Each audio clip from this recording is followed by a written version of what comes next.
In one of our previous videos on preparing for Sumeru Now, we speculated that Sumeru would be 1 or 2 patches away from the current version 2.7. Well, with the latest version 2.8 livestream, Sumeru was basically confirmed to be coming after version 2.8. Which makes a lot of sense because after the first Midsummer Islands, Inazuma came immediately afterwards. With version 2.8, the Midsummer Islands returned, but with a couple twists. Hey, what is going on, guys? It's Johnny and welcome to another Genshin Impact video!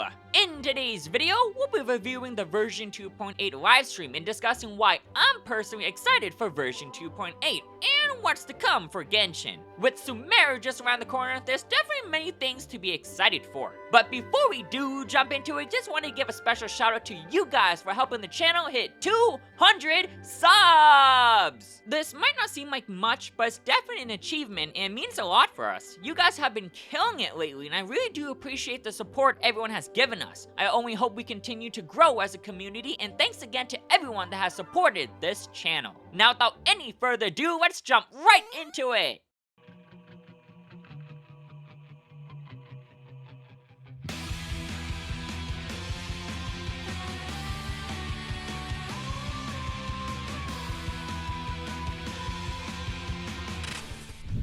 So starting off, Kazuwa receives his first story quest. It's kinda surprising that it took this long for Kazuwa to receive his story quest, but when you think about it, he's made numerous appearances throughout our adventure, such as the Archon quest and Iridori Festival. With Kazuwa's story quest, it'll expand on his own story, along with the Kaidahara clan's reputation as the Riding Gokudan, who are renowned swordsmiths. There's a couple scenes from the live stream that they teased as well. For the first one, we can see a sword with dark aura surrounding it in what appears to be a dark realm. For the second scene, Kazuwa looks like he's about to duel someone from the Shogunate using the same sword we saw previously. However, it's looking a little beat up and rusty. For the third and final scene, we see Kazuwa holding a hammer as if he's trying to repair the same sword. His hammer is infused with anemo and his eyes look purplish, as if the same dark aura surrounding the sword previously is now taking a hold on Kazuha. From the teasers, it looks like Kazuwa's story quest is gonna be an epic one. I also wouldn't worry too much about him since he does make an appearance during the Midsummer Islands, and to start the Midsummer Islands, you'll most likely have to complete Kazuwa's story quest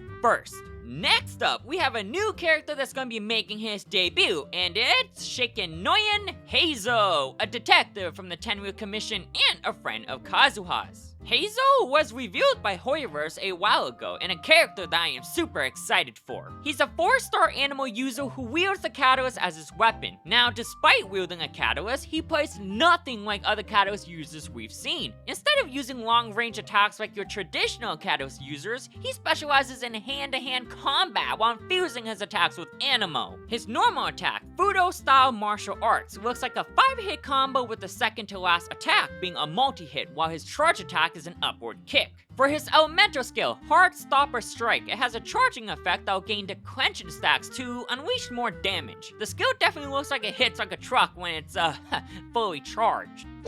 Finally, for his elemental burst, Wind Muster Kick, Hazel will jump into the air and kick a Fudo-style vacuum slugger that will explode and deal AoE animal damage, and as you might have guessed, pull enemies in. Now, there's many reasons why I'm excited for Hazel, but one of them is definitely his playstyle. Seriously, can we just take a second to appreciate his attack animations? I love how they're able to make his animations feel floaty to fit the animal theme, but at the same time, flow really well together. He's able to do a charge attack and quickly transition into his elemental burst without much end lag, which tells us that Hazel is going to be a pretty fast character and can move around the map pretty well, which suits my own personal playstyle. Speaking of moving around the map a lot, his exploration talent, Pre-Existing Guilt, will decrease stamina consumption when sprinting. I know many travelers aren't a huge fan of this exploration talent, but personally, I'm a huge fan of it. For active characters that move around the map a lot like Razor, I think it's a very powerful exploration talent to have because it can help you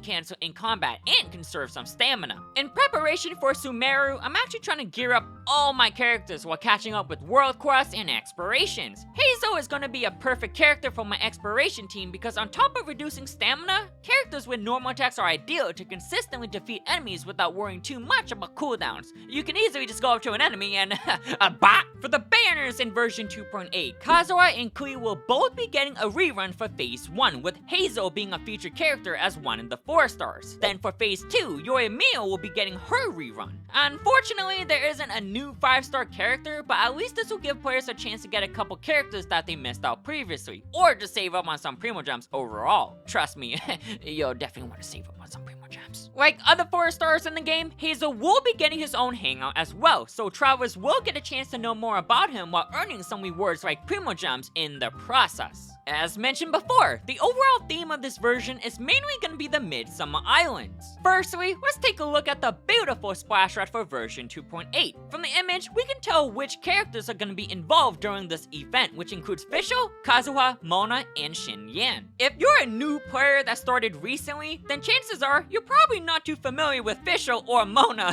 because it's been ages since we've seen both characters. We're talking about over a year. Kazuwa's latest appearance was during version 2.6 with the Iridori Festival, who had a very big role as the plot was revolved around the Kaidahara clan, and Shin Yan was in version 2.4 for the Lantern Rite, who had appearances as a guest but did have a big role in version 2.2. For Fischl and Mona, both appeared in an event called Unreconciled Stars in version 1.1 and haven't appeared ever since. It's been ages since both characters made an appearance, so I'm very excited for Fischl and Mona to finally make their appearances again. Both are very funny characters and I look forward to seeing them interact with characters from other regions. Now what's a Midsummer Islands without events, yeah? First, we have the Summertime Odyssey, which contains a domain of sorts that will require players to defeat enemies using various different mechanics. For clearing the domain, we'll be rewarded with currency that we can use in the event shop. As you collect enough items, travelers will be able to invite Fischl to join their team, making this the second event that gives us a free Fischl actually, the other one being Unreconciled Stars. This is great because I'm trying to get my Fischl to C6 because C6 is absolutely insane, so this will put me one step closer to achieving that. There's also a game mode that requires travelers to sail on their trusty Waverider. The goal is to reach the end as quickly as possible, and to help improve your time, you'll have a couple abilities at your arsenal and even green orbs scattered across the course that will help replenish your energy that's used to boost the Waverider. Summertime Odyssey will have a ton more events and even storylines that weren't all fully revealed yet, but there are events that's not part of the Summertime Odyssey as well, like Reminiscent Regiment. What's unique about this event is that it's going to be co-op specific and will also consist of different game modes: Descent, Raid, and Convoy.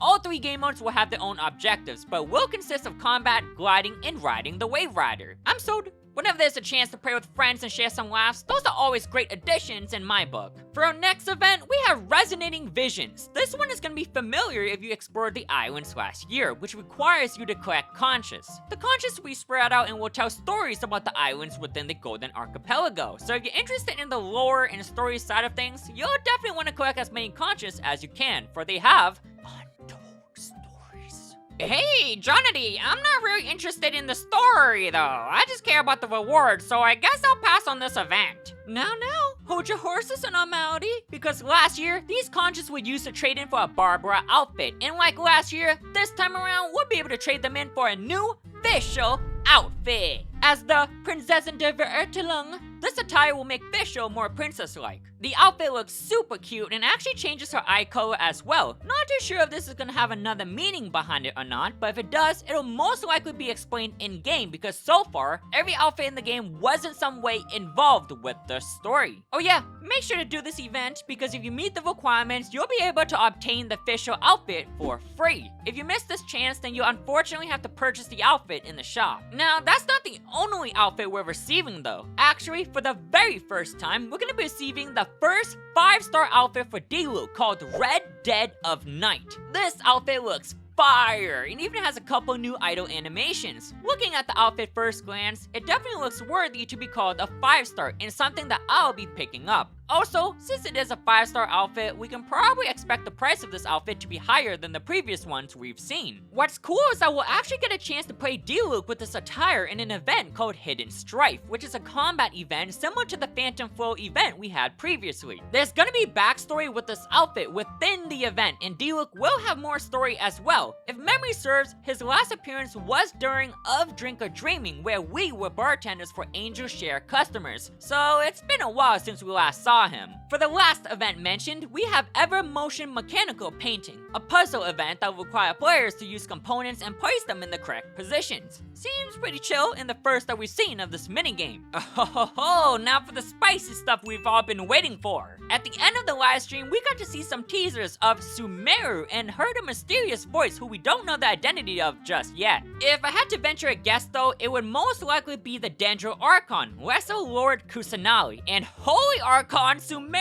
is looking very good. We get to see the landscape and even part of the city, and it just looks incredible. Definitely a huge fan for the overall environment in Sumeru. Feels very, naturey, which fits the Dendro theme. In the last scene, we get a close-up of Sumeru's own statue of the Seven, and as usual, the top part of the statue is represented by their Archons. Here, we can see Kusanali sitting and crossing her legs, who's also wearing her Archon outfit since she does have her hoodie on as well. And there we have it, guys. These are everything that was officially announced during the version 2.8 livestream, which will be released in a couple of days with the exception of Sumeru, of course. Personally, I'm very excited for the Midsummer Islands. I actually really enjoyed version 1.6 along with the events and explorations that came with it, so it'll be fun to revisit the islands again and see what's new compared to the previous one. Also, looking forward to building up Hazel as a 4-star main DPS. You can bet I'll be comparing him to other 4-star DPS characters and see how he stacks up, but regardless, he'll be a fun character to play with and explore overall. I have a lot of catching up to do with exploration and world quests, so